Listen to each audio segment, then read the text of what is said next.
Ketua Dewan Pimpinan Cabang Partai Demokrat Kota Depok Edi Sitorus meminta Wali Kota Depok Muhammad Idris tidak menyalahgunakan kekuasaannya dengan cawe-cawe untuk mendukung salah satu calon di Pilkada Depok 2024 mendatang.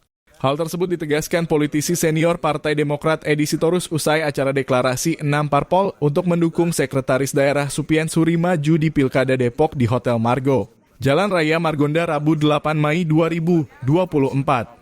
Sebagai partai pendukung pada pilkada sebelumnya, Edi Sitorus mengaku sangat terkejut dengan pengakuan Muhammad Idris yang mengaku PKS.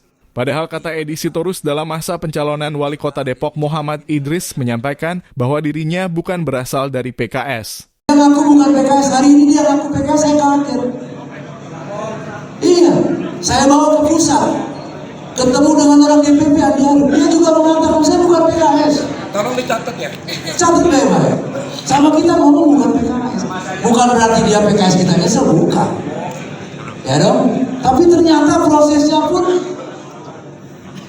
lambat juga pembangunan, kurang mengenang, kurang ada dampak. Maka saat ini saya bersama teman-teman punya konsep yang sama.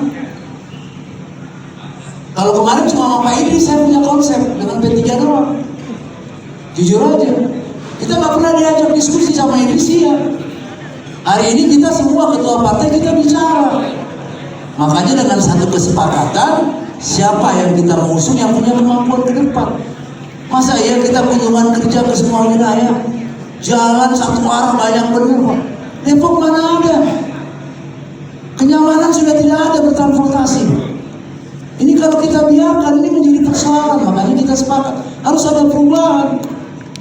Loh, sampah emang ngapain 1.200 ton per hari kapasitas produksi sampah.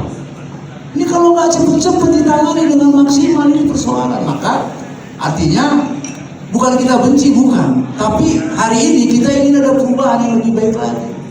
Jadi tolong dicatat sama wartawan. Bukan dibohongi, saya nggak merasa dibohongi. Artinya dia mengaku bukan PKS, hari ini dia mengaku PKS, ya nggak apa-apa juga tuh hak dia. Kita hargai, cuma saya kaget sebagai partai yang mengusung, karena jabatan dia habis 2025 loh. Harusnya dia jangan ngaku dulu, nanti setelah 2025 dia kan belum habis masa jabatannya. Berarti Demokrat kecewa ya Pak? Tidak ada pengaruh, tapi ya namanya etika, ya dong. Dan saya berharap juga di dalam forum ini, pilkada ini dia nggak boleh cawe-cawe Pak Wali Kota. Pak Jokowi aja dimarahin kemarin. Secara kelembagaan dia sudah berhadapan dengan kita. Saya sebagai ketua partai dan juga saya sudah bawa ke DPP.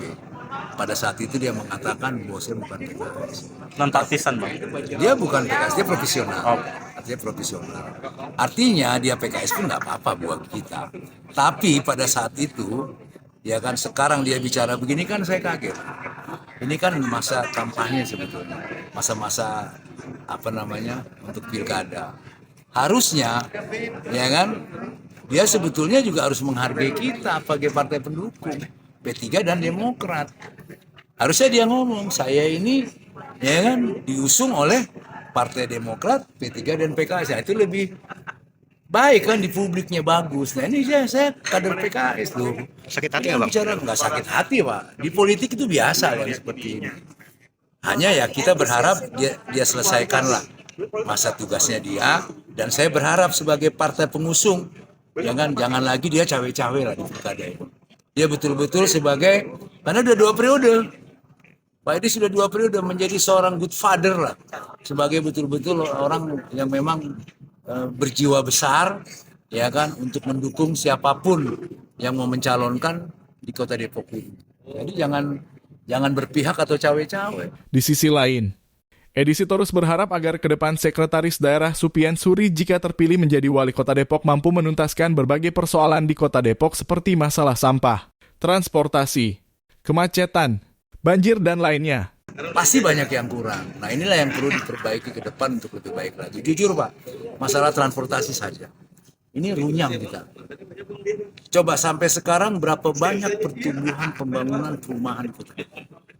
Kenapa? Karena jalan-jalannya sarana dari pusat sudah ada seperti jalan tol. Ini ke depan di wilayah timur dan barat ini akan banyak lagi perkembangan. Artinya transportasi juga ini akan bertambah banyak. Ini kalau nggak ditelaah lebih jauh, ini jadi persoalan. Pemerintah harus punya bangun jalan-jalan baru. Bukan hanya Sawangan saja, harus mampu jalan-jalan baru. Lihat di daerah-daerah lain. Saya ke Jogja, saya ke Magelang aja, jalan sepanjang sekian kilo, itu satu arah. Nyaman sekali, itu di daerah. Masa di kota Depok nggak bisa? Jadi pikir SS bisa menangani itu.